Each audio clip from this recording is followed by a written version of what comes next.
புதுமையை விரும்புகிறவங்களும் பழமையை கெடுக்க வேண்டாம்னு நினைக்கிறவங்களும் நிச்சயமாக இதுக்கு வந்து ஆதரவு தருவாங்க.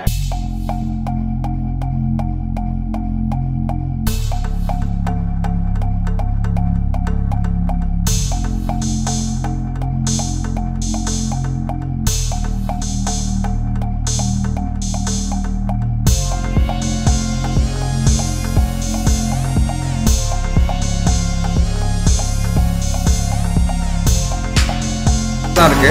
ஸோ நீங்கள் கற்றுக்கிற ஈஸியாக கற்றுக்க தான் முடியும். அவங்களே கற்று சொல்லிட்டாங்க எல்லாத்துக்குமே. Hi hello friends, welcome to lifestyle and blog. இன்னைக்கு நம்ம சேனலில் ஒரு நியூவான ஒரு வீடியோ தான் பார்க்க போகிறோம். ஸோ என்ன வீடியோனா நீங்கள் தம்ப்நெயில்ல வந்து பார்த்துருப்பீங்க. அதாவது கடலூரில் நியூவாக வந்து ஒரு சார்ஜிங் ஸ்டேஷன் வந்து லான்ச் பண்ணுறாங்க. ஸோ அதை தான் வந்து என் ஹஸ்பண்ட் போயிட்டு ஃபுல் வீடியோ வந்து கவர் பண்ணிட்டு வந்திருக்காரு. ஸோ அந்த வீடியோ தான் இன்றைக்கி நீங்கள் வந்து பார்க்க போகிறீங்க. ஸோ சார்ஜிங் ஸ்டேஷன்னா என்னென்னா, இப்போ எப்படி நம்ம வந்து ஒரு பைக்குக்கோ இல்லை காருக்கோ வாங்கிட்டு போகிற வழியில் பெட்ரோல் காலி ஆயிடுச்சு அப்படின்னா பெட்ரோல் போடுவோம். அதே மாதிரி இப்போ நம்ம ஒரு பேட்டரி வெஹிக்கிள் வாங்குறோம், அதுக்கு ஒரு பேட்டரி கார் இல்லை ஒரு பேட்டரி பைக் வாங்குறோம் அப்படின்னா இப்போ நம்ம அதை எடுத்துகிட்டு போக தான் ஆசைப்படுவோம். ஆனால் போகிற வழியில் எங்கடா இப்போ சார்ஜ் இல்லை, எங்கே சார்ஜ் பண்ணுறதுன்ற ஒரு கொஸ்டின் ஏற்படும். அதுக்கான சொல்யூஷன் தான் இந்த சார்ஜிங் ஸ்டேஷன். வழியில் உங்களுக்கு சார்ஜ் இல்லை அப்படின்னா இந்த ஸ்டேஷனில் போய்ட்டு நீங்கள் சார்ஜ் பண்ணிக்கலாம். இந்த சார்ஜிங் ஸ்டேஷனை எப்படி ஒரு பிஸ்னஸாக எடுத்து பண்ணலான்னு தான் இந்த வீடியோவில் பார்க்க போகிறீங்க. நீங்கள் எடுத்து பண்ண ஆசைப்பட்டீங்க அப்படின்னா கீழே நம்ம கொடுத்துருக்க டிஸ்கிரிப்ஷனில் உண்மையிலே சார் வந்து ரொம்ப அழகாக வந்து அதை பற்றி பேசியிருந்தாரு. உங்களுக்கு எந்த விதமாக டவுட்டாக இருந்தாலும் அவர் ஃபோன் பண்ணி கேளுங்க. ஸோ சாரோட நேம் வந்து பார்த்தீங்கன்னா நடராஜன். அவர் வந்து ரொம்ப பொறுமையாக என் ஹஸ்பண்ட் கேட்குற எல்லா கொஸ்டினுக்குமே நிதானமாக ஆன்சர் வந்து பண்ணியிருந்தாரு. உங்களுக்கு எளிமையாக புரியுற மாதிரி நிறைய எக்ஸாம்பிள்லாம் சொல்லி ரொம்ப கிளியராக எக்ஸ்பிளைன் பண்ணியிருந்தாரு. அவருக்கு ரொம்ப ரொம்ப ஸ்பெஷல் தேங்க்ஸ். ஸோ இந்த வீடியோ பார்த்துட்டு இருந்தீங்கன்னா ரொம்ப நன்றி சார். ஸோ இப்போ நீங்கள் ஸ்டார்ட் பண்ணணும் அப்படின்னா உங்களுக்கு என்ன வந்து குவாலிஃபிகேஷன் தேவைப்படுது, உங்களுக்கு எவ்வளோ அமௌண்ட் ஆகும், கவர்மெண்ட் வந்து மார்னிங் கொடுக்குறாங்க. நீங்கள் ஆரம்பிச்சதுக்கப்புறம் உங்களால் ரன் பண்ண முடியல அப்படின்னா அதுக்கான ரீஃபண்ட்ஸு, இந்த மாதிரி மொத்த விஷயமும் இந்த வீடியோவில் ஃபுல்லாக இருக்குது. ஃபுல்லாக தெரிஞ்சுக்கணும் அப்படின்னா அந்த வீடியோ ஸ்கிப் பண்ணாமல் ஃபுல்லாக பாருங்கள். ஸோ அதே மாதிரி நம்ம சேனல் யாராவது சப்ஸ்கிரைப் பண்ணாமல் பார்த்துக்கிங்கன்னா மறக்காமல் சப்ஸ்கிரைப் பண்ணுங்கள். பக்கத்தில் பெல் பற்றி கிளிக் பண்ணி ஆல் ஆப்ஷனை வந்து கிளிக் பண்ணி நெக்ஸ்ட் டைம் நான் வீடியோஸ் போடும்போது உங்களுக்கு நோட்டிஃபிகேஷனில் காமிக்கும்.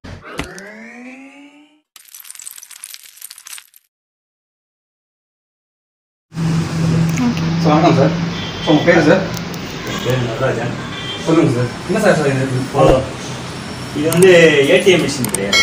சரிங்க சார். இது ஏடிஎம் மிஷின் அளவு உள்ள ஒரு பேட்டரி கார்ஸ்லாம் வருது இல்லைங்களா? அப்போது அந்த பேட்டரி கார்ஸுக்குள்ள சார்ஜர் அப்படி நம்ம பெட்ரோல் பங்கில் இருக்கிற ஓஸ் மாதிரி இங்கே பக்கத்தில் இருக்கு பாருங்க. இங்கே வாங்க. ஆமாம் சார். ஆமாம். இப்போ இந்த யூனிட்லேருந்து டைரெக்டாக வந்து ஏசி கரண்ட்டு இபி கரண்ட் வந்து டைரெக்டாக இது வந்துடும். இந்த கரண்ட் அப்படியே வந்து டிசியாக கன்வெர்ட் ஆகி திரும்ப காருக்கு வந்து சார்ஜஸ் ஆகும். ஓகே. ஒரு 2 hours 3 hours அப்படி அவங்க போட்டுக்கலாம்.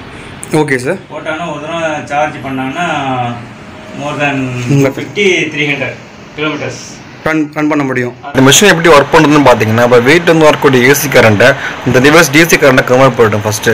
அப்புறம் இந்த கன்வெர்ட் பண்ண கரண்ட் என்ன பண்ணணும்னா கார் பேட்டரிக்கோ இல்லை பைக் பேட்டரிக்கோ சார்ஜ் பண்ணும். ஸோ இதுதான் வந்து இந்த மிஷின் ஒர்க் பண்ணக்கூடிய மெக்கானிசம். இன்கேஸ் இப்போ பேட்டரி கெப்பாசிட்டி பொறுத்து தான் சார்ஜ் ஸ்பீட் இருக்கா சார்? எஸ். அதுக்கு இதோட இன்னும் அட்வான்ஸ்டு சீக்கிரம் பண்ணுற மிஷின் இன்னொன்று இருக்குது. இது வந்து நார்மல் ஸ்பீடு மிஷின் தான். ஓகே. இதோட அட்வான்ஸும் இருக்குது. அது வந்து இன்னொரு கொஞ்சம் விலை வித்தியாசம் கொஞ்சம் அதிகம். சரிங்க சார். அது வந்து டிஎல் இது இருக்குது இதில். அதனால் வந்து அது இன்னும் கொஞ்சம் ஃபாஸ்ட்டாகவே அது வந்து சார்ஜஸ் ஆகும்.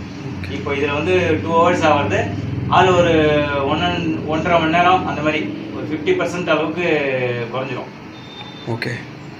இப்போ வந்து ஒருத்தவங்க பைக்கில் போயிட்டு இருக்காங்க அப்படின்னா சார் வந்துட்டு சார்ஜ் போட்டு அவங்க சாப்பிட்டு கொடுத்துருவோம், நீங்கள் கொடுத்துருவீங்க. எஸ்பெஷலி இப்போ வந்து பேட்டரி கார்ஸ்லாம் இந்த கொரோனா பீரியடுன்றதால நிறைய ரிலீஸ் பண்ணாமல் இருக்காங்க. Okay sir. இப்போ அது கார் வந்து ரிலீஸ் பண்ண உடனே இதனுடைய பயன்பாடு அதிகமாக இருக்கும். கிட்டத்தட்ட வந்து தமிழ்நாடு முழுக்க வந்து எல்லா டிஸ்ட்ரிக்ட்லேயும் ஒரு ரீசனபிள் டிஸ்டன்ஸ் இடைவெளியில் இந்த மிஷினை இன்ஸ்டால் பண்ணுற மாதிரி இருக்குது. ரிலாக்ஸில் வந்து இந்த மிஷின் மட்டும் இல்லை, இன்னும் வந்து அவங்க சானிடைசர், இந்த கோவிட்காக சானிடைசர் பண்ணியிருக்காங்க, முகக்கவசம் பண்ணியிருக்காங்க. அடுத்தது ஹிமாலயன்னு சொல்லி வாட்டர் பாட்டில் இது யூஸ் பண்ணியிருக்காங்க. எல்லாமே தேவைக்கு ஏற்ப என்னவோ அதெல்லாம் பண்ணிட்டு இருக்காங்க. ஒரு இது கூட வருது, ஆட்டோஸ் கூட வருது. Okay sir. இப்போ ப்ரெசென்ட்லி வந்து இந்த மிஷின் வந்து நிறைய இடத்துல நாங்கள் டிஸ்ட்ரிபியூட் பண்ணியிருக்கோம்.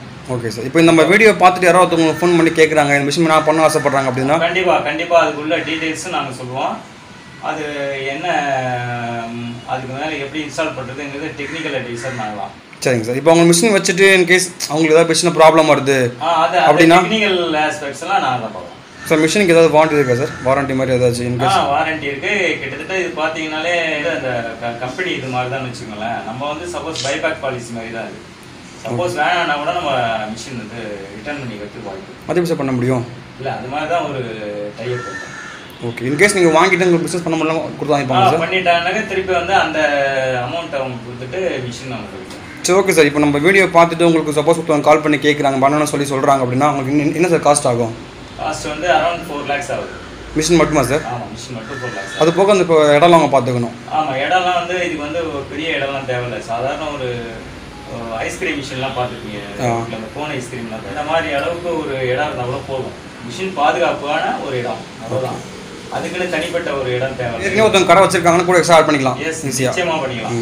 அவங்க பண்ணிட்டாங்கன்னாக்கா அந்த கார் வந்து சார்ஜ் போடுற அளவுக்கு அவங்களுக்கு ஒரு இடம், ஸ்பேஸ் இருந்து ஹைவேஸில் உள்ள இடமோ அல்லது அவங்க ஸ்பேஸ் இருந்ததுன்னா போதும். வேறு எதுவுமே தேவையில்லை. ஒரு 2 காரோ ஒரு காரு அளவுக்கு சார்ஜஸ் போடுற அளவுக்கு உள்ள இடம் இருந்தாலும் போதும். அவற்றில் அவங்களுக்கு மிஷினுக்குன்னு இடம் வந்து இந்த இடம் தான். ஒரு பெட்ரோல் கார் எடுத்துக்கிறோம் அப்படின்னா பார்த்தீங்கன்னா ஒரு 300 கிலோமீட்டர் போனோம் அப்படின்னா ஒரு 1500 செலவாகும். ஓகேங்களா? இப்போ இதுமாதிரி நம்ம சார்ஜர் கார் வாங்குறோம் ஒரு 250 ரூபா 260 ரூபா தான் 300 கிலோமீட்டர் போகிறதுக்கு. கண்டிப்பாக. இப்போ ஆக்சுவலாக வந்து இப்போ ஒருத்தவங்கள்ட்ட எடுத்து பண்ணுறாங்க, அவங்க சார் லாபம் இதில். இப்போ கரண்ட் பில்லாம் போக உங்களுக்கு நிற்கும். அவங்க வந்து அது வந்து என்னென்னா அவங்க இது வந்து கம்பெனியில் வந்து டைரெக்டாக அது ஒரு 20 to 50% ஏதோ ஒரு இது பண்ணுறாங்க. சரிங்க சார். அதுக்கப்புறம் வந்து திரும்ப வந்து நம்ம வந்து இந்த பார்ட்டிகிட்ட வந்து அவங்க ஏதாவது இது பண்ணுவாங்க, டிப்ஸ் மாதிரி இது பண்ணுறாங்க. ஓகே, ஆமாம் சார். ஆமாம் நம்ம வாங்கிக்கலாம், பெனிஃபிட் இருக்குது. ஓகே அது இல்லாமல் சென்ட்ரல் கவர்மெண்ட் மானியம் ஒன்று வருது இருக்குது. Okay sir. எப்போ இன்ஸ்டால் மிஷின் பண்ணிட்டோமோ அதை மிஷின் இன்ஸ்டால் பண்ணதுக்கப்புறம் அதுக்கு ஒரு மானியம் வந்து ஒரு அமௌண்ட் வரும். Okay sir. மாதம் ஒரு 5000 இந்த மாதிரி மானியம் அப்ளை பண்ணணும் அப்படின்னா சார் எலிஜிபிலிட்டி இருக்கா? வாங்கினதுக்கு அப்புறம் மிஷின் இன்ஸ்டால் பண்ணதுக்கப்புறம் தான் இன்ஸ்டால் பண்ணாலே கவர்மெண்ட் காசு கொடுப்பாங்க பர் மந்த்துக்கு. ஒர்க் பண்ண ஆரம்பிச்சதுக்கப்புறம் மந்த்லி ஒரு இது வந்து ஒரு 12 monthsக்கு ஏதோ ஒரு அமௌண்ட் வந்து ஃபெச்சு இது பண்ணி ஃபிக்ஸ் பண்ணியிருக்காங்க. Okay okay. அது வந்து ஒரு அரௌண்ட் 5000 கிட்ட வரும் பர் மந்த்துக்கு. மிஷின் எடுத்துக்கிற எல்லாருக்குமே வந்துடும். ஆமாம். அது எப்படி சார் தர முடியும் அவங்களால? அதுக்கு அவங்களுக்கு எதுவும் கம்பெனி பே பண்ணலாம்? இது வந்து மாசு இது நம்ம இது பண்ணுறோம் இல்லையா, மாசு ஏற்படக்கூடாதுங்கிறது அந்த பேட்டரி சார்ஜஸ் இந்த இதெல்லாம் கொண்டு வரும். Okay sir. ஓகே. அது வந்து ஊக்குவிச்சாதான் மக்கள்கிட்ட வந்து யூஸ் பண்ண முடியும், இது பண்ண முடியும். விழிப்புணர்ச்சி அப்போ தான் எல்லாருக்கும் ஏற்படும்ன்றதுக்காக இந்த மாதிரி எல்லா கவர்மெண்ட்டில் வந்து என்ன பண்ணுவாங்கன்னா இந்த மாதிரி ஒரு ஸ்கீம் ஃபர்ஸ்ட் கொண்டாடும் போது அவங்க இந்த மாதிரி மானியம் இருக்குது. இப்போ பயோகேஸ் வச்சாங்க இல்லைங்களா? ஆமாம் ஆமாம் சார். பட்ஜெட்டின் மூலம் அதுக்கெல்லாம் பார்த்தீங்கன்னா பயோகேஸ்க்கு வந்து மானியம் உண்டு. Okay sir. அந்த மாதிரி ஒரு புது ப்ராடக்ட்டு இது பண்ணுறதுனால இது ஒரு இந்த கம்பெனிக்குன்னு இல்லை, இந்த பேட்டரி சார்ஜஸ் உள்ள எந்த கம்பெனியாக இருந்தாலும் அந்த சென்ட்ரல் கவர்மெண்ட் மானியம் வந்து கொடுப்பாங்க. இன்ஸ்டால் பண்ணி அது ஒர்க் ஆரம்பிச்ச பிறகு தான் அது ரிலீஸ் ஆகும். சார் இதுக்கு ஏதாவது புதுசாக இருக்கா சார்? இப்போ இவங்க தான் எடுத்து பண்ணணும் அப்படி தான் இருக்குங்களா? ஏதாவது படிச்சிருக்கணுமா அந்த மாதிரி தான் கேட்குறேன். அதெல்லாம் ஒன்றும் இல்லைங்க, அப்படி அந்த மாதிரி கிடையாது. ஸோ சேஃப்டி இப்போ சார் இப்போ பெட்ரோல் பங்க் பார்த்தீங்கன்னா சேஃப்டியாக இருக்கிறதுக்காக நேரம் வச்சுருப்பாங்க. ஸோ இந்த மாதிரி மிஷின் வாங்குறோம்னா சேஃப்டி கேமரா வச்சுக்கணுமா? சேஃப்டி மெஷர்ஸ் இருக்கு. பட் பெருசாக வந்து இது வைக்கிறதுக்கு வந்து நம்ம எந்த இதை அப்ளை பண்ணி ஆர்டி சர்டிஃபிகேட்டு எதுவும் நோ அப்ஜெக்ஷன் இது அந்த மாதிரி எதுவும். ஸோ நேராக வந்து உங்ககிட்ட வாங்கினாலே போதும், வாங்கி ஏதோ ஒரு இடத்துல வச்சுக்கலாம். இப்போ மிஷின் வாங்குற மாதிரினா ஃபுல் அமௌண்ட் உங்களுக்கு பே பண்ணணுமா இல்லை ஏதாவது? இல்லை, ஃபுல் பேமெண்ட் பண்ணாதான் மிஷின் கொடுப்பாங்களே. இஎம்ஐலாம் போட முடியாது மிஷின்? இஎம்ஐலாம் போட முடியாது. அது வந்து பின்னாடி ஸ்கீம் ஏற்பாடு பண்ணிட்டு இருக்கோம். அது வந்துனாக்கா அதை பயன்படுத்திக்கலாம். ஆனால் இப்போதைக்கு வந்து ஃபுல் பேமெண்ட் தான். இல்லை சார், இப்போ ஆக்சுவலாக பார்த்தீங்கன்னா சார் காசு ரொம்ப கம்மியாக தான் இருக்குது, பைக்ஸ் ரொம்ப கம்மியாக தான் இருக்குது சார்ஜ் போடுற மாதிரி. ஸோ எடுத்து பண்ணுறவங்களுக்கு ஏதாவது உண்மையிலே வாய்ப்பு இருக்கா? ஃபியூச்சரில் ஏதாவது வாய்ப்பு இருக்கா? அதாவது சார் எதையுமே வந்து நம்பிக்கை தான் வாழ்க்கை. நம்ம வந்து நிறைய வண்டிகள் எதிர்காலத்தில் வரும் இல்லைங்களா? ஒரு காலத்தில் வந்து நம்ம நிறைய மாறி இருக்கோம். ஒரு காலத்தில் வந்து எண்ணெயெல்லாம் எல்லா பிராண்ட் எண்ணெயெல்லாம் யூஸ் பண்ணிட்டு இருந்தோம். அப்புறம் பார்த்தீங்கன்னா இப்போ செக் எண்ணெயெல்லாம் நிறைய போனோன்னா அந்த ஒரிஜினல் கம்பெனிக்காரெல்லாம் விலை அவனே குறைச்சிட்டான். இது செக் எண்ணெய்னா மூளைக்கு அவங்க வச்சுட்டாங்க, நீங்களே பார்ப்பீங்க. அதே மாதிரி பார்த்தீங்கன்னா சர்க்கரை, வெள்ளை சர்க்கரை நிறைய யூஸ் பண்ணிட்டு இருந்தாங்க. இன்னைக்கு பார்த்தீங்கன்னா அதுக்கு பதிலாக மாற்றா வந்து நாட்டு சர்க்கரை வந்து நிறைய யூஸ் பண்ணுறாங்க. அந்த மாதிரி இந்த கார் இதுலேயும் வந்து என்னென்னா மாசு அந்த பிரச்சனை ஒரு பிரச்சனையில குளோபல் வார்மிங் இந்த மாதிரிலாம் இருக்கு. இதுக்கு வந்து மாற்று வந்து பேட்டரி கார் தான் அப்படிங்கிற ஒரு சூழ்நிலைகள் ஏற்பட்டு இருக்கும் போது அரசு வந்து இன்னும் கொஞ்சம் ஸ்ட்ரிக்டா அமுல்படுத்தினாலே எல்லாமே காரு இதெல்லாம் வந்து புதுசாக வர்றதெல்லாம் இன்னும் வந்து பேட்டரி கார் வந்தால் நாங்கள் வந்து இதுக்கு வந்து மானியம் தர்றோம் அப்படின்னு சொல்லி அவங்க வந்து ஒரு விழிப்புணர்ச்சியும் அந்த ஊக்கத்தையும் கொடுப்பாங்க. ஓகே. அதே மாதிரி கொடுக்கும்போது நிச்சயமா அதுல ஒரு பெனிஃபிட் கண்டிப்பா இருக்கும். நம்ம ஆரம்ப காலத்துல இது ரைட் டைம் இது. இந்த டைமே நம்ம வந்து முந்திட்டாக்கா பின்னாடி போட்டியில இருந்து நம்ம தவிர்க்கலாம் அப்படிங்கிற ஒரு நம்பிக்கை தான். பெட்ரோல் பங்க் இப்ப ஒருத்தவங்க வைக்கணும்னு நினைச்சாங்க கிட்டத்தட்ட 25 to 50 lakhs ஆகும். இப்போ அது மாதிரி இன்வெஸ்ட்மெண்ட் இது கிடையாது.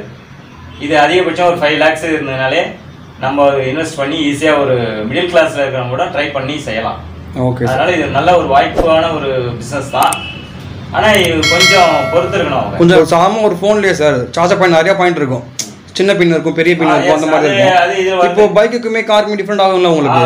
அப்ப எப்படி சார் பண்ண முடியும்? அது வருது இல்ல. ஓ அந்த வைப்ல இருக்குன்னு சொல்றீங்க. சோ எல்லா பின் மாத்தி மாத்தி போடலாம் சொல்றீங்களா? பண்ணிற மாதிரி வருது. சோ இப்போ எந்த ஒரு காருமே வந்து இல்லன்னு போக தேவையில்ல. இல்லன்னு போக தேவையில்ல.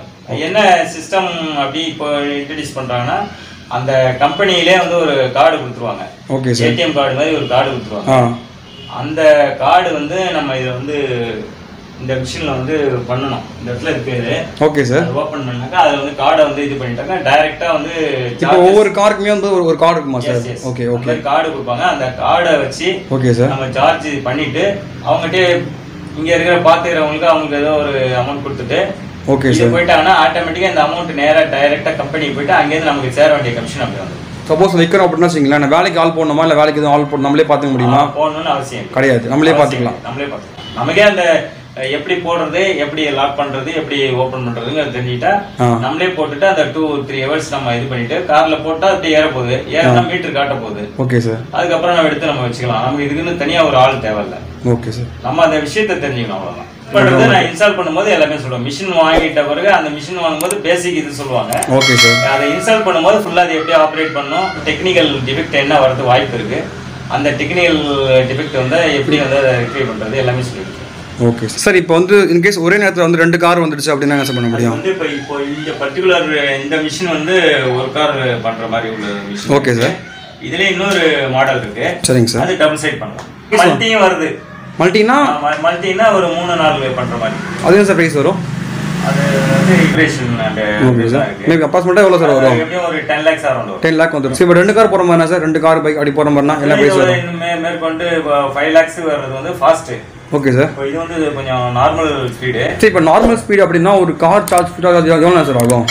அதான் ஃபுல் சார்ஜ் பண்றதுக்கு 3 hours ஆயிடும். 3 hours ஆயிடும். So okay. எப்போ ஃபாஸ்ட் சார்ஜிங் ஆச்சுன்னா ஃபாஸ்ட் இருந்தா 1.5 hours 2 hours கிட்ட ஆயிடும். என்ன சார் இப்போ ஃபாஸ்ட் சார்ஜ் பண்ணா காஸ்ட் வேறங்களா? நார்மல் சார்ஜ் பண்ணா காஸ்ட் வந்து கொஞ்சம் வித்தியாசம். அதாவது இப்போ வந்து இது ஒரு யூனிட் வந்து ஒரு 7 ரூபாய் 30 பைசான்னு வச்சுங்களேன், நான் ரஃபா சொல்றேன்.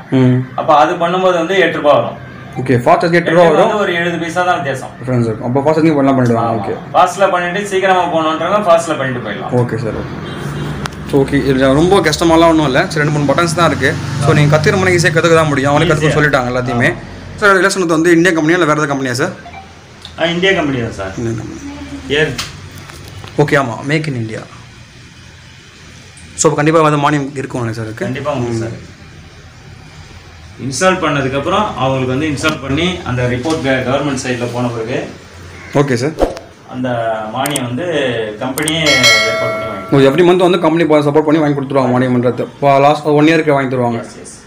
இபி யூனிட்லாம் கூட வந்து ஃப்ரீ பண்ணுறதுக்கு ஒரு வாய்ப்பு இருக்குது. இல்லை சார், இப்போ நம்ம கமர்ஷியலாக போகிறோம் அப்படின்னு வச்சுக்கலாம், இபி பில் மாறும் சார். அதுதான் வந்து இதை பொறுத்தவரையிலும் என்னன்னாக்கா இதுக்கு வந்து பில்லே இல்லாத மாதிரி, கமர்ஷியல் பில் இல்லாமல் நார்மல் பில், நார்மல் நாமினல் ரேட்ல உள்ள போட்டு அது கூட வந்து அந்த கம்பெனியே வந்து பே பண்ற மாதிரி ஒரு ஸ்கீம் வச்சிருக்காங்க. ஸோ இபியுமே அவங்க பே பண்ண மாதிரி பார்க்குறாங்க. பே பண்ணிட்டு நமக்கு ஒன்லி கமிஷன் மட்டும் தர மாதிரி பார்க்குறாங்க. 30%. ஓகே, 30% வரும்.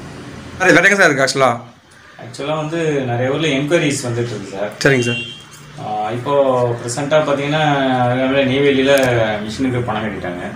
Okay sir. நெக்ஸ்ட்டு சேலம் ஃபுல்லாக டிஸ்ட்ரிக்ட் ஃபுல்லாக கட்டிட்டாங்க, திருச்சி கட்டிட்டாங்க. அப்புறம் இங்கே கடலூர்லேயே ஒரு 2-3 இடத்துல வந்து வைக்கிறதுக்கு ஒருத்தர் பணம் கட்டியிருக்காங்க. ஒரு சிலர் என்கொயரி பண்ணிட்டு போயிருக்காங்க. Okay sir. அப்போது ஆல்ரெடி பாண்டிச்சேரியில் இன்ஸ்டால் ஆகிட்டாங்க. அது மாதிரி இருக்குது. நெக்ஸ்ட்டு வந்து நாகப்பட்டினம். Okay sir. அந்த சைட்லேருந்து வந்து என்கொயரிஸ் இருக்குது சார். அதனால் இது வந்து அப்படியே பரவிட்டே போகுது. இந்த எந்த அளவுக்கு பரவிட்டு போய் நம்ம ஃபெசிலிட்டிஸ் ஏற்படுத்துகிறோமோ அதுக்கப்புறம் தான் வண்டிகளும் அதை நம்பி வாங்கி நிறைய பேர் வருவாங்க.